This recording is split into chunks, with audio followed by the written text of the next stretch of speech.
Welcome to Cryptocurrency, a podcast by smart women smushing everything crypto and blockchain into busy mom lives, ensuring the where, how, and what we're learning so you don't have to waste your precious time asking questions.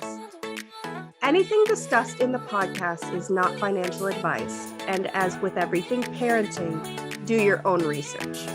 We're back. Yay. God. Whew. Okay, that was lively. I know. We just finished up recording an episode about NFTs and I'm sweaty. So now, everyone, we are going to talk about research. So accurate. We're going to reel it back in. We're going to reel it back in. Here we are, kids. Which I think is good, right? Like roller coasters go up and down. And now we're going to talk about what we hope will be a boring topic, a boring, responsible topic. This has actually been one of the most requested things on our Instagram or per social media is like, how do I do this safely? Or at least the most safe way I can. How do I research cryptocurrencies and decide what to invest in? What would be a good investment for me? Or not. So even though I think that this might be like less exciting than us listening to us ramble on about NFTs forever, I think this is probably this is going to be well received because it seems like a lot of people want to know this kind of thing, which I did when I first started. So I guess we could just jump right in with episode how to research coins or how to research cryptocurrencies. Well, and I think the other thing too is the other thing we get asked a lot is what do I buy? Mm-hmm. And if I give you my money, will you just invest it for me? Mm. And I, one, don't ever want that responsibility. And two, we can't possibly stay on top of every coin out there. Like, I mean, there are so many projects coming in every day, which is no different from the real world, right? Like there are startups happening all the time that are going traditional routes. Mm-hmm. And so I think that's a big key component is we want you to be able to evaluate a project that you see and like versus us saying, go buy this thing. Because what if we haven't seen something amazing and because of the circles you're in, you are seeing one and now you're like, oh, I wonder when they're going to talk about that one. Yep. And so we really wanted to look at it and go, okay, here's what I look for before I invest. And here's the way Hannah does it. And so that's why we wanted to go about it this way, instead of just saying, go buy these ones. Right. And we don't ever want, sometimes when I make an investment, I am, like 70% good on it. Right. Like you're like, this looks good. I'm not exactly sure where it's going to go, but I'm going to put a little money in there. So, I don't ever want to tell you 100% like this is going to be a winner because there's no one that knows that. No. Ever. So, as we're going through these, that's like the first sign of please run away quickly. Yes. Bye. See you later. So as we're going through these, if we mention certain projects, just know that is not financial advice. We are not telling you to purchase that. We might be making a suggestion or making some sort of description of a project so you have something to refer to. But if you decide that that's a good investment for you, then that's fantastic. But you just need to know that if you are able to research these projects, you can maybe find something that is going to make a whole lot more money than anything we ever found. So we just want to make sure that you have the tools to be able to do that. So I think before we start, just real life and moms, do you want to shut the door behind you or do you want to leave it open? I didn't even realize. my bed. I'm super Right cool. there. I'm super cool. If we keep going, I just wanted to give you the option because this has been like the most real life of us ever.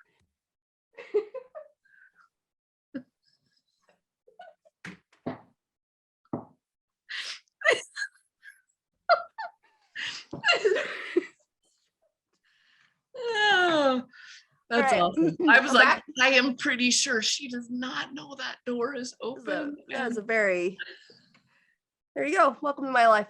That's my bedroom. I know. So I at least tried to like scooch the socks behind the couch over here because the teenagers are home this weekend. And I'm like, oh my God, there's like stuff everywhere. So you know, you don't even want to see what's going on around. you're getting us real and very raw. Well, I appreciate that. Thank you very much. You're so welcome. You're so welcome. All right. So just getting this train back on the tracks here. Yes. Yep. The first thing I think we need to discuss is is cryptocurrencies. Like, what is a coin? Mm-hmm. When you're researching a coin, like, what is that? And I think in a very general sense, when we're talking about investing in coins, in like tokens in a project, say you're buying like a cryptocurrency, like Ethereum or Bitcoin, something like that, you can look at a coin similar to like purchasing a stock for a company. And that's very, very general. There's much more utility in a coin, but that's for another. Right. Yeah, that's for another time.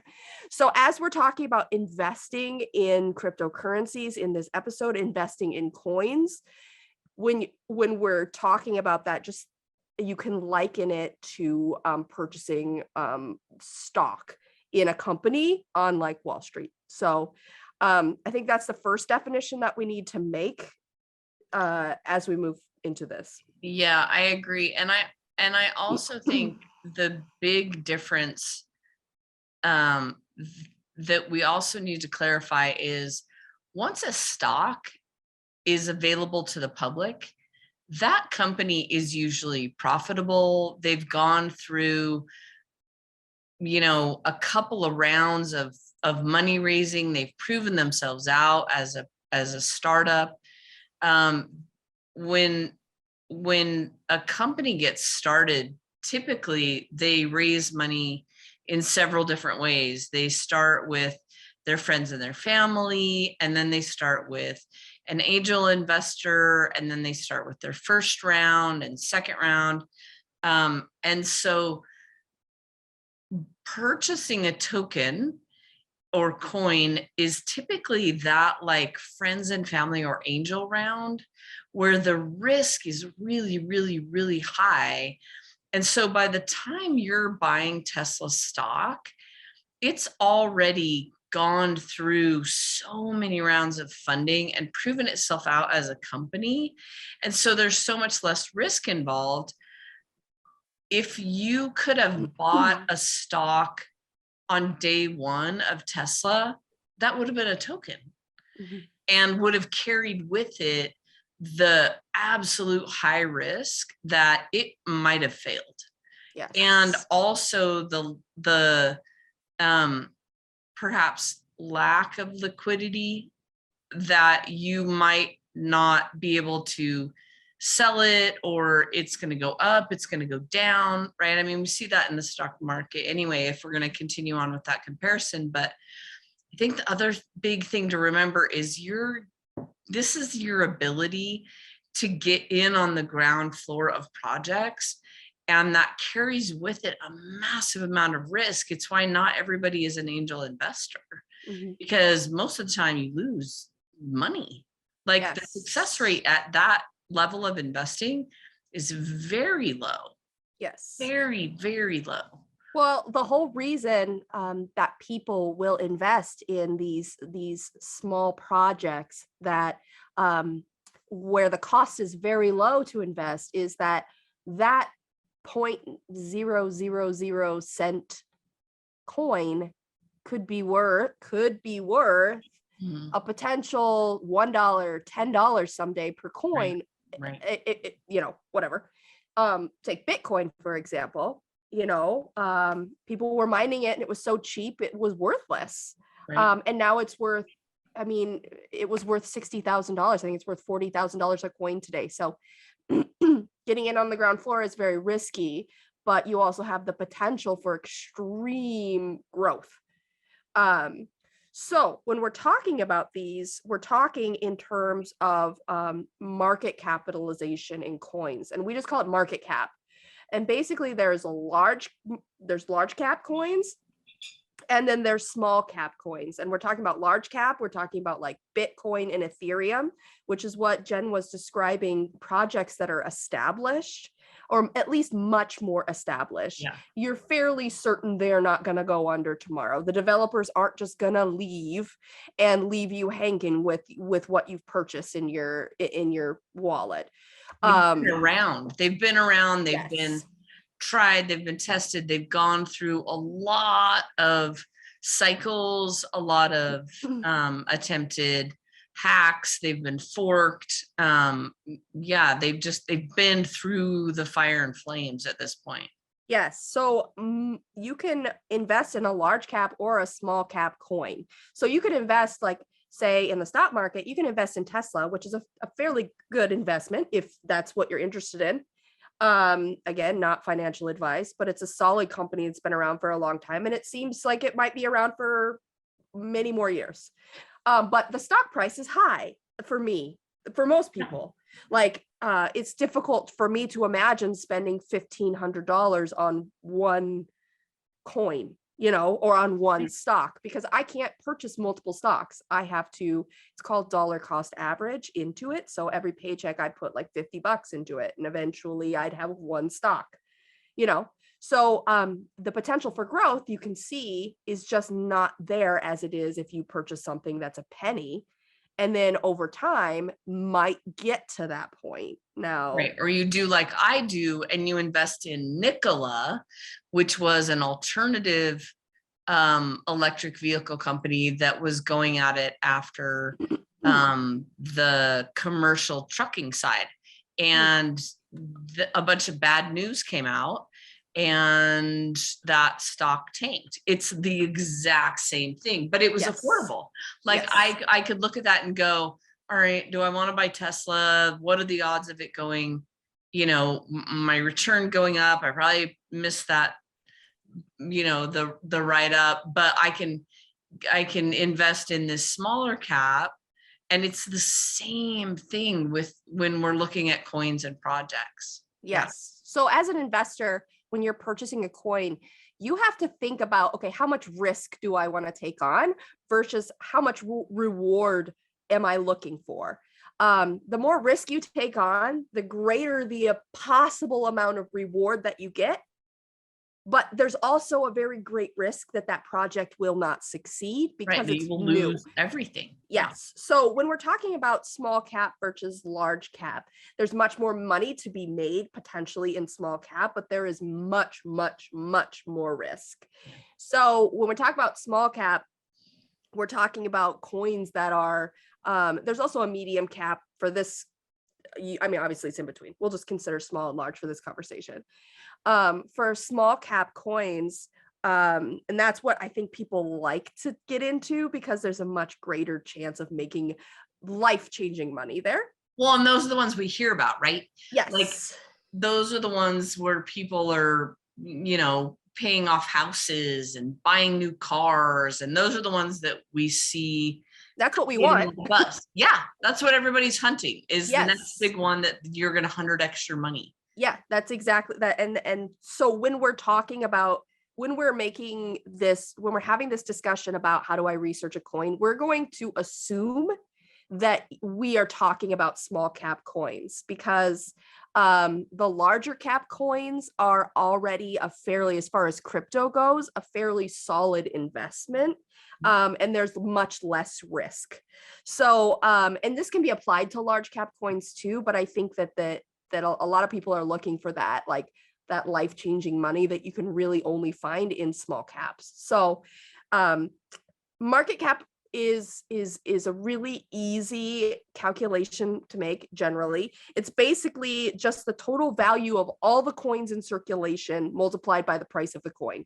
So it's basically how much that project is worth in general.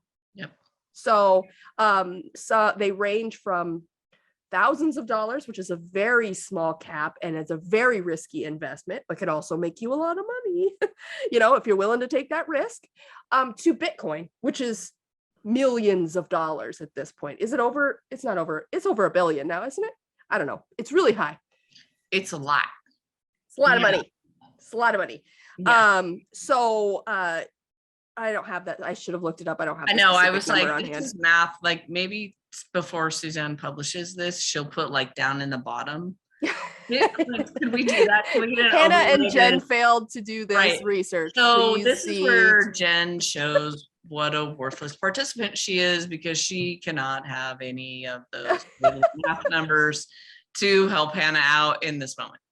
So basically, when you take your total value of all your coins, and we'll talk about in a minute, like where you can find that information, because it should be freely available to investors. You take your total number of all your coins and you multiply it by the current price of the coin. So if the coin is $1 and you have 1 million coins, you just multiply all those together. It tells you how much your project is worth. Or you can go to coinmarketcap.com and it'll tell you, which is great. But it's also, here's a question that I don't know the answer to, and I should. Is it the token? Is it all of them that will be available, or all of them that are currently on the market? Like, is it, so for Bitcoin, would you take the 21 million that will be minted eventually, or just the current ones in circulation? So there's a circulating supply market cap, which is what it currently is, because there are a maximum of 21 million Bitcoins that will ever be mined. There will never be more than that. But there's only been X amount mined because so it's just that hasn't happened yet. So there's a market cap of current market cap, which is your circulating supply that are available to be traded, that have been mined. And then there's a fully diluted market cap, which is every single coin that will be mined into the future. You can know exactly what that project will be worth at the going rate. Assuming, that the price changes all the time. So there's, it's difficult to really predict what the fully diluted market cap is, because a coin that's $1 now could be 0, or it could be $10 million in whatever year the last coin is mined. Right. And some coins have an infinite supply. So there is no fully diluted market cap. And that's really important to know. Yes. Is there a limit? Because we saw that with Doge, where it was like, there's an infinite amount, and it was like, yeah, sort of, but there's a limit to how many can be mined every year. Yes. So yes, if you live to be a 300, that is true, that there will be an unlimited supply. But given, let's look at how much is going to be there over the course of your investing lifetime. Yes. And your kids investing lifetime, and what is that actual number? And so, but those are questions to ask when you're doing your research. Yes. So you want to know what is basically that's telling you, like, what is the potential of this project in the future. So you could guess at some point, you could be like, all right, well, if I'm going to hold this for 30 years and I'm buying it now for $1, I can assume that maybe at some point it's going to be $5 or $10, hopefully. What would it be if I multiplied that, fully diluted supply that all the coins are mined by 30 years from now by $5? And that would give you some idea of what that project would be worth. And then you can figure out how many coins you want to invest. And again, nothing is for sure, because this is an investment. You might lose all your money, which would be awful, but it is a possibility. It's just very, very similar to the stock market. It's not guaranteed. So important point there. But really important point. Yeah. So when you see these projects, you hear about them on Twitter, or your great aunt Bertha tells you about it, or whatever, so people are really opinionated about things that they're passionate about. And if they're passionate about like Shiba Inu or like baby Doge or some like meme coin, which I'm not hating on meme coins here, but that's not like my thing. Because that's Which just, I bought a brand new Jeep and camper with my meme coin, so I'm kind of a big fan. I know, we're again the differences between Jen and Hannah. So which this is not financial advice. No, and that's, you know, like our you're doing better than me. So I mean, like, what I don't know what that means, what that says about our research tactics, but and that, right, like, I mean, I look at the rest of my portfolio and all of these ones that I have spent like all of this time researching, and when I look at them, I'm like, would I sit on the board of this company? Yes. And so when I look at one, like, I'm going in looking at, okay, who's the team? Would I want to advise this CEO? Would I, you know, have they built in enough of their budget for marketing? Like, I mean, I'm really going in from a perspective of, would I attach my brand to this project? What is their roadmap? Where are they headed? Would I be willing to sit on their board? Yes. And so for me, I'm asking the exact same questions when somebody comes to me and says, look, we want to add you as an advisor, as a board member. And I'm like, do I want my brand affiliated with this project? And so when I'm buying a token, it's exactly the same research that I do, where I really am digging into, okay, what does the rest of the market look like? Like when I'm buying, and again, not financial advice, but I started looking at helium and what they're trying to do. And I was like, okay, well, let me dig into like, what's the community like? Like, who are the people really pushing this coin? What is the what's the hardware that they're using? And you know, you start looking at, like, right now when we're recording this, like, there's a massive chip shortage, and so you have all of these people that aren't able to get miners, and so that's impacting everything, and they really don't have any users yet. And so I'm having to look at that and going, okay, where does that leave me from a perspective of, is this a project? And you know, I look at that and go, okay, Google could come in and smash them tomorrow.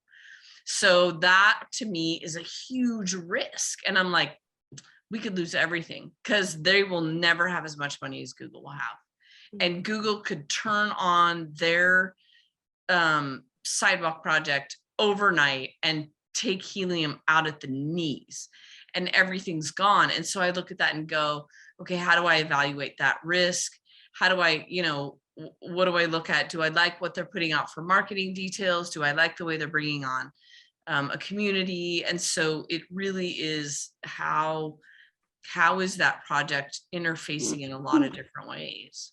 Some of the teams can be really impressive. There's a project that I really like, not financial advice, but it's called Quant. And I really like it because the team is incredibly impressive. The resumes, like, these guys have worked for financial companies of states and countries. Like, and it's very impressive to me. So as I'm looking at their resumes, I'm thinking, okay, these guys know what they're doing. Like, they've done this before. This isn't Hannah and Jen deciding to, you know, like, start some project and, you know, we haven't necessarily done something like this before. Even though we do have really impressive resumes. It's true. Yeah. Which is yours is more impressive than mine. Which is why when you are an angel investor, team is 90% of the decision that you're making. And so I think that gets underestimated in the research process of these tokens. When people are buying them, they're getting caught up in the marketing instead of really digging into team. And again, if we're going to compare this to real world money raising, team is everything at this stage. And we've got to remember that we're investing in projects, not the, not whether or not our barber's third cousin thinks it's going to go to the moon. Yes. And even with Doge, like even when I started stacking Doge, it was because of the community, which, because that's a decentralized project, that was the team, was the community. And I loved the community. I loved it. And so when I made what at the time was an incredibly foolish decision for single mom to make, when I YOLO'd into that, like stupidest decision I could have made at that point. Looking back, I look like a genius, but I also had allocated X amount of money every month. And I was like, well, I have to put it somewhere. This is my investment money. And Yes. I love this team. They had done something really cool. I mean, this was way, way back before it went banana pants. And so to me, that was the team, was the community. They were amazing.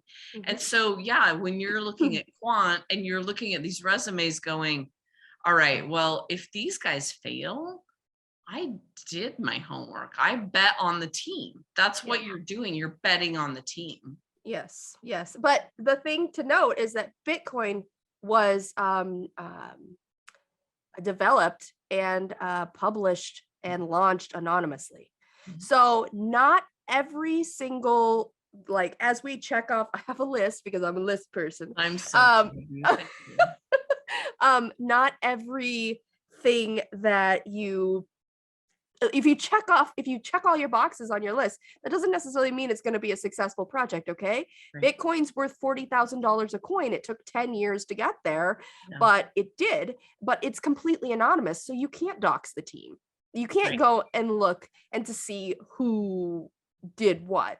So that doesn't make Bitcoin any less reputable than any other crypto. So the main thing is you just want to make sure that you're comfortable when you're looking at the team with who is doing it, because these days, a lot of times the team won't be anonymous. They will have a fully doxed. You can read all their resumes. You can look at the companies they work for. You can see what experience they have. So it's important to look into that. Also, we mentioned earlier, like, how did you hear about it? If someone's trying to sell you on a project, don't, if you feel like this is like a timeshare pitch, like, just back away. You can go home and do your own research on it, after we get done, talking about what research you need to do. But odds are they are just trying to get more people in the community to pump the price. This is called a pump and dump. Yeah. You get a bunch of people who are newbies who have no idea what they're doing. They buy a bunch of coins for super cheap, pumps the price, and then all those people that were in there before sell, and then you're left holding the bag.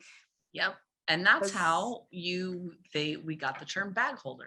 And I'm still holding bags. I have lots of bags in my wallet. These days, I think everybody has a bag. Yeah. So you want to make sure that you're comfortable with the team, whatever that means for you. And you want to make sure that you're not being sold on a project that you're not comfortable investing in. Again, the timeshare pitch. Who's telling you that this is a good idea? Did they have your research? Like, yes, do your homework. Do they have anything backing up their resume why they should be telling you to buy this? Like, have they made any money in crypto? Like, do they have stocks? Do they just like find this yesterday on like Reddit, and then they were like, hey, you should invest in this? So you just need to be aware of that.